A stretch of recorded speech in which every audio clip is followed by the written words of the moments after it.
আমি সুখের বাজারে গিয়েছিলাম সুখ ক্রয় করতে। গিয়ে দেখি সুখের বাজারের গেটে অনেক ভিড়, কিন্তু টিকিট কেটে ভিতরে প্রবেশ করতে হয়। টিকিটের মূল্য অনেক, সবার কেনার সাধ্য নেই। তাই সুখের গেট থেকে অনেকে খালি হাতে ফিরে যাচ্ছে। আমি টিকিট কেটে ভিতরে প্রবেশ করলাম। গিয়ে দেখি ক্রেতা শূন্য বাজার, বিক্রেতা বসে আছে।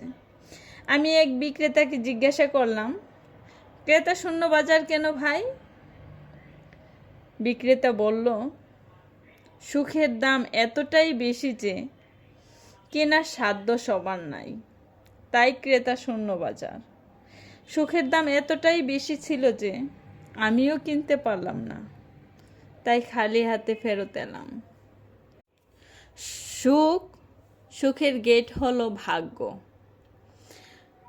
সবাই সুখের ভাগ্য নিয়ে জন্মগ্রহণ করে না, তাই সুখের গেটের টিকিট কেটে ভিতরে প্রবেশ করতে পারে না।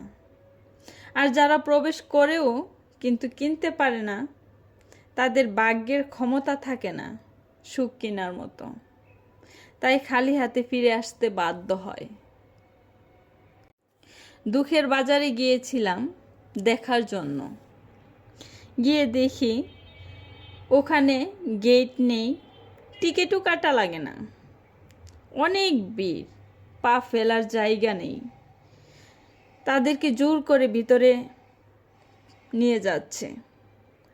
তারা যাইতে চাচ্ছে না, তবু টেনে হিস্ট্রি নিয়ে যাচ্ছে। দুঃখ কেনার জন্য কোনো মূল্য দিতে হয় না, বিনামূল্যে দুঃখ দিচ্ছে। কেউ নিতে চাইছে না, কিন্তু জোর করে দুঃখ দিয়ে দিচ্ছে।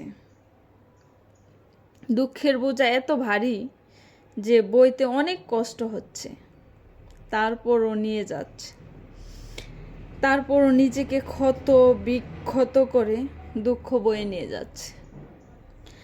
আমি ওখান থেকে খালি হাতে ফিরে আসতে পারিনি, দুঃখ বয়ে নিয়ে এসেছি। দুঃখ বইতে বইতে আজ আমি ক্লান্ত, বেঁচে থাকার ইচ্ছেটুকু আমার নেই। দুঃখ আপনি না চাইতেই পাবেন। দুঃখ ক্রয় করার জন্য আপনাকে ভাগ্য নিয়ে জন্মগ্রহণ করতে হবে না। যে কোনোভাবে আপনি পৃথিবীতে জন্ম নিলেই হবে।